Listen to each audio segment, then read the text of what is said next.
Саламатсыңар балдар.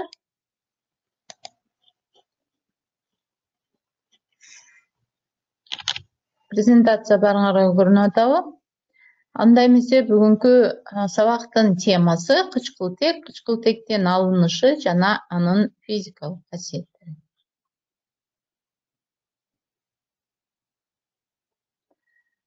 Келгиле үй тапшырманы жазып алалы. Презентацияны жакшылап окуп дептерге конспект жазып алам. Кычкылтек жана анын алынышы, анын физикалык касиеттери темасын окууга жана кычкылтек деген темага сенквейн түзгүлө.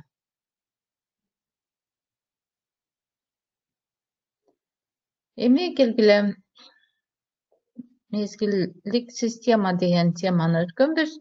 Мезгилдин номери эмнени билдирет, балдар? Экинчи деңгээлде канча электрон жайгашат? Алюминийдин атомунда канча деңгээл бар? Жана төртүнчү суроо, калий, фосфор, хлордун канча электрондору бар? Бүгүн кычкылтек деген теманы өтөбүз. Демек, кычкылтекти силер балдар билесиңер, эмнеге керек?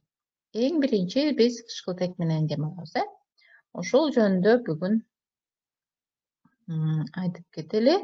Кычкылтек бул Менделеевдин мезгилдик системасында 8-чи элемент болуп саналат. Катар номери 8. Латынча аталышы оксигениум. Химиялык белгиси О. Демек, химиялык элемент катары биз азыр карасак. Катар номери анын ядросунун зарядына жана протонунун санына жана электронунун санына барабар. Салыштырмалуу атомдук массасы АР деп белгиленет, 16-га барабар. Мынакей 15 бүтүн 10.000-ден 9.994 болуп атат, бирок биз тегеректеп 16 деп эсеп чыгарганда 16 деп эсептейбиз балдар. Жөнөкөй зат катары кычкылтекти карасак. Анда химиялык формуласы O2 балдар. Демек, могу кичинекей оң жактагы сан биз индекс деп атабыз. 2 деген индекси бар. Салыштырмалуу молекулалык массасы 32, анткени 16-ны көбөйтөбүз 2-ге балдар, Демек 32. Ал эми молдук массасы бул 1 моль кычкылтектин массасы деп аталат. Ал 32 грамм бөлүнгөн моль. Кычкылтек бул эмне зат? Бул металл эмес. Агрегат кабалы газ, түссүз газ, жыты жок, абадан кичине оор, абанын молекулалык массасы 29 грамм болсо, 29 болсо, ал эми кычкылтектики 32 балдар, кичине оор болуп атат, Сууда начар эрийт. Бирикмелерде кычкылтек дайыма эквиваленттүү. Мисалы, сууда карагыла. Суутек бирваленттүү, кычкылтек эквиваленттүү. Бул экини бир жерге коебуз, ошондуктан суунун формуласы H2O. Натрийдин оксиди карагыла. Натрий дагы бирваленттүү, кычкылтек эквиваленттүү, натрий 2O. Бул болсо күкүрттүү кислота. Кислотада дагы кычкылтек эквиваленттүү. Ал эми атомдук түзүлүшүн карасак, өткөнбүз муну, Анда кычкылтек экинчи мезгилде турат. Демек 2 электрондук катмары бар. 8-чи катар номери бар болгондуктан ядросунун заряды +8. Демек, ошончо протон бар, +8 протон жана -8 электрон бар. Электрондор мынакей. Биринчи катмарда 2 электрон, бардык элементтерде болот, суутектикинен башка дегенбиз. Ал эми экинчи катмарда 6 электрон жайгашат. Алар кантип жайгашат? Бул электрондук формуласын карайбыз. 1s2, 2s2, 2p4. 4p электрон 3 клеткада кандай жайгашкан? 3 ячейкада. Бирден биринчи толтурасыңар, анан кийин төртүнчүсүн бияка. Демек, 2 жупталбаган электрон дагы эмнени айтат дегенбиз? Туура, валенттүүлүк кычкылтектин 2 валенттүүлүгү мына ушу менен далилдейбиз. Кычкылтек жер кыртышында эң кеңири таркалган элемент болуп саналат, балдар. Ал болсо суунун курамында бар экенин билесиңер, H2O, демек кычкылтек бар. Абанын курамында дагы бар. Кумдун курамында да бар экен, балдар. Чобонун курамында дагы бар экен. Көптөгөн минералдардын курамында бар. Ал эми өсүмдүктөр, силер билесиңер, көмүр кычкыл газын сиңирип алып, кычкылтекти бөлүп чыгарышат. Жаныбарлар жана адам биз кычкылтек менен дем алабыз. Демек, жер кыртышында эң кеңири таркалган элемент экенин дагы бир жолу далилдей алдык. Мынакей жаратылышта кычкылтектин таркалышы демек 49%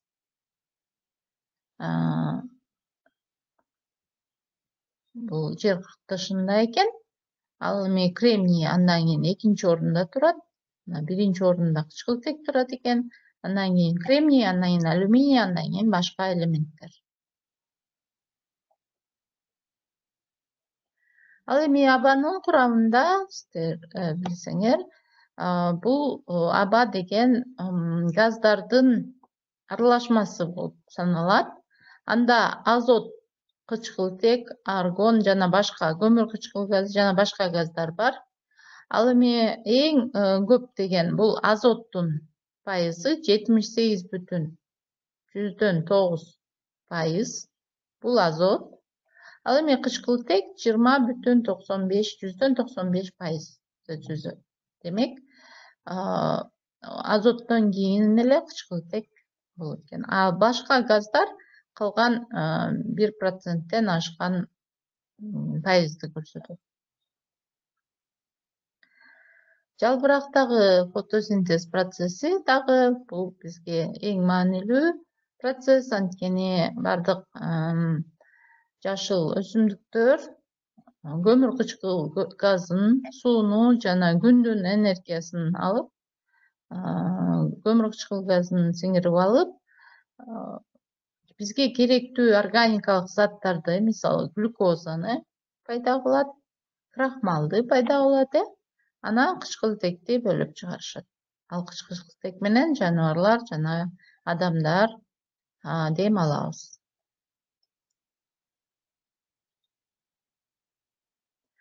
Кычкылтектин физикалык касиеттери. 100 көлөмдө, суунун 100 көлөмүндө 3 эле көлөм эрийт экен кычкылтектин. Нормалдуу шартта деген бул бөлмөнүн температурасында деп аталат. Демек, начар эригендигин биз көрөбүз, 100 көлөм сууда 3 эле көлөм кычкылтек эрийт экен. Кычкылтектин кайноо температурасы минус 183 градус Цельсия. Балкуу температурасы минус 216 градус Цельсия. Салыштырмалуу молекулалык массасы 32-ге барабар.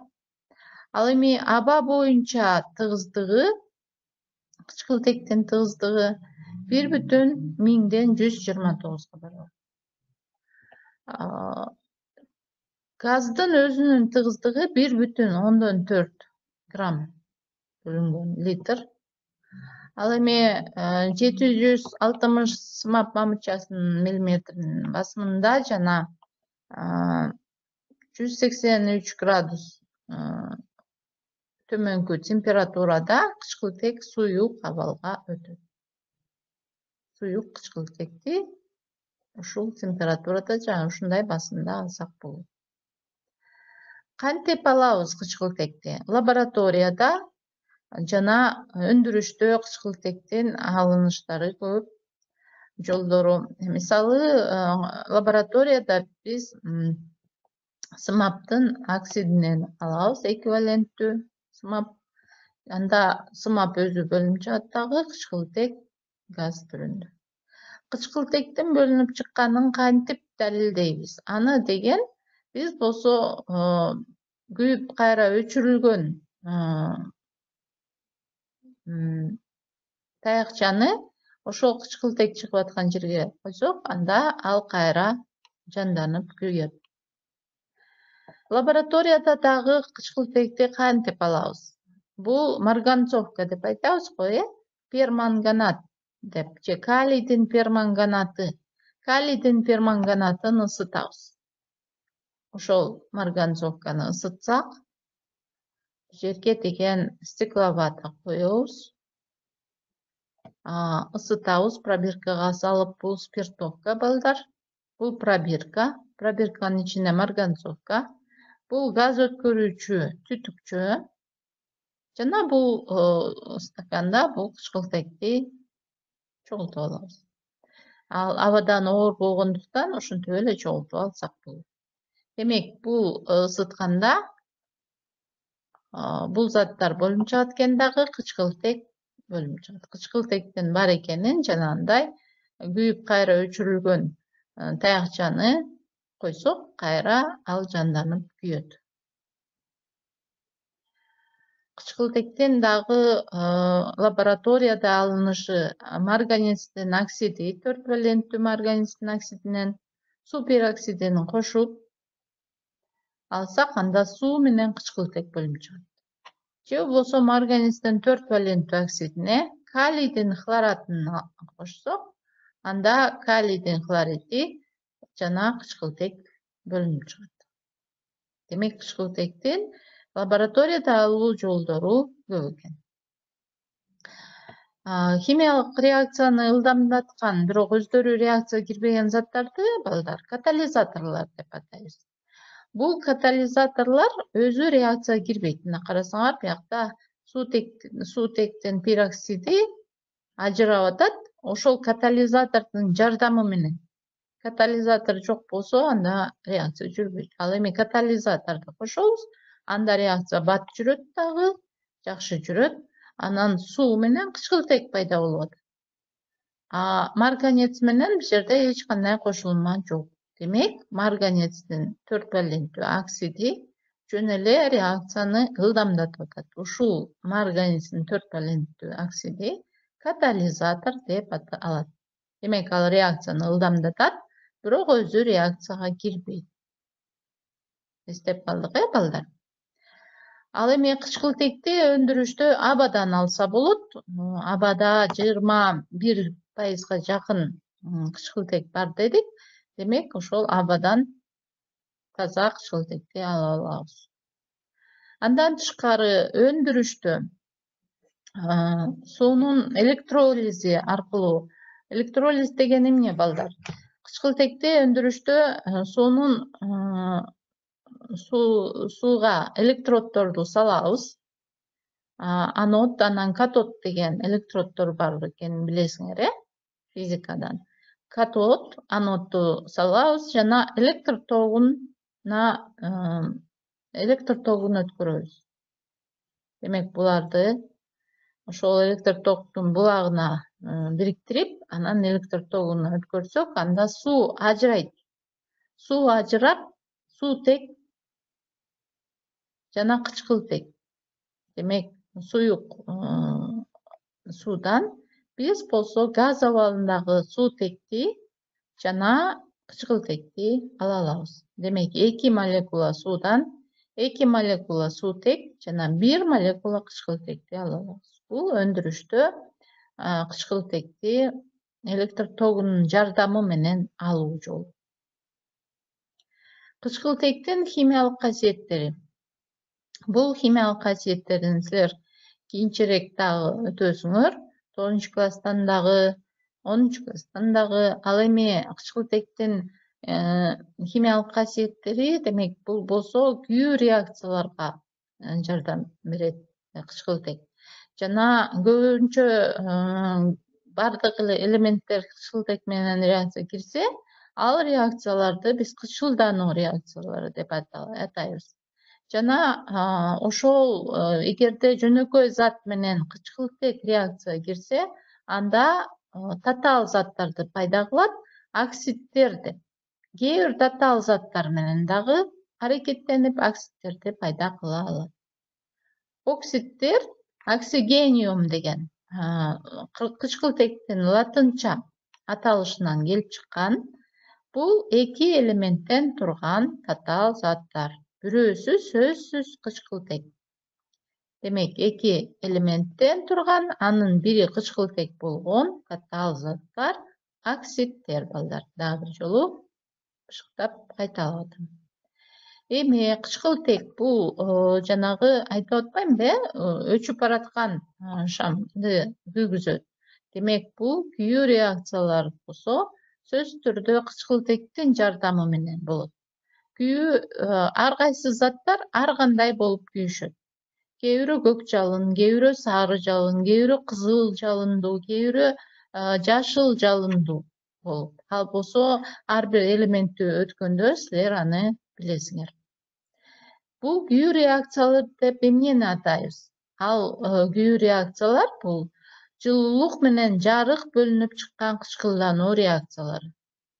Демек, сөзсүз түрдө жылуулук бөлүнүп чыгат экен жана жарык. Отун күйгөндө, көмүр күйгөндө бардык күйүү реакцияларды силер билесиңер, сөзсүз түрдө жарык болот, анан жылуулук бөлүнүп чыгат. Жана бул кычкылдануу реакциялар. Демек, биз айтып кеттик, кычкылтек менен болгон реакциялардын баарын биз кычкылдануу реакциялары деп атайбыз. Андан тышкары дагы башка дагы заттар кычкылдануу реакцияларына кирет. Бирок ошол эң биринчи кычкылтек менен реакцияга кирген үчүн булар кычкылдануу реакциялар деп аталат. Эми кандай күйүү реакциялар? Мынакей. Фосфор күйөт экен. Күйүп, фосфордун оксиди пайда болот. Демек, биз айттык, кычкылтек менен башка элемент реакцияга кирсе, оксидтер пайда болот. Мынакей. Фосфордун 5 валенттүү оксиди. Ушундай. Көмүртек, кычкылтек менен мына көмүр күйгөндө, анда көмүр кычкыл газы пайда болот, балдар. Бул формуласы CO2. Магний күйгөндө дагы өтө жаркырап, силер интернеттен ушул заттардын күйгөнүн карап алсаңар болот. Кандай күйөт экенин ар кандай түстө болот. Магний күйгөндө анын оксиди пайда болот, магнийдин оксиди. Экөө тең эквиваленттүү болгондуктан биякта индекс жок. Кычкылтекти карагыла, бардык жерде O2 деп жазасыңар, дайыма. Ал эми башка элементтер, магний, натрий, темир жөн эле жазылат. Ал эми кычкылтектен башка дагы башка элементтер бар, индекс 2 менен жайгашкан. Натрий күйгөндө натрийдин оксиди пайда болот. Натрий 1 валенттүү, кычкылтек 2 валенттүү, ошондуктан анын оксиди натрий 2O деп аталат. Темир күйгөндө темирдин оксиди, биякта 2 оксиди пайда болот, 3 валенттүү жана 2 валенттүү. Жана кээ бир татаал заттар дагы кычкылтек менен реакцияга кирип оксидтерди пайда кылат дедик. Мына бул мисал. Мисалы, метан газ, ал күйгөндө көмүр кычкыл газы жана суу пайда болот. Эми балдар, бул химиялык реакциялар деп аталат. Ал эми химиялык реакцияларды кичинекей сан биз индекс деп аталдык. Ал эми мол астындагы чоң сандар бул коэффициент деп аталат. Бул коэффициент тең дегенге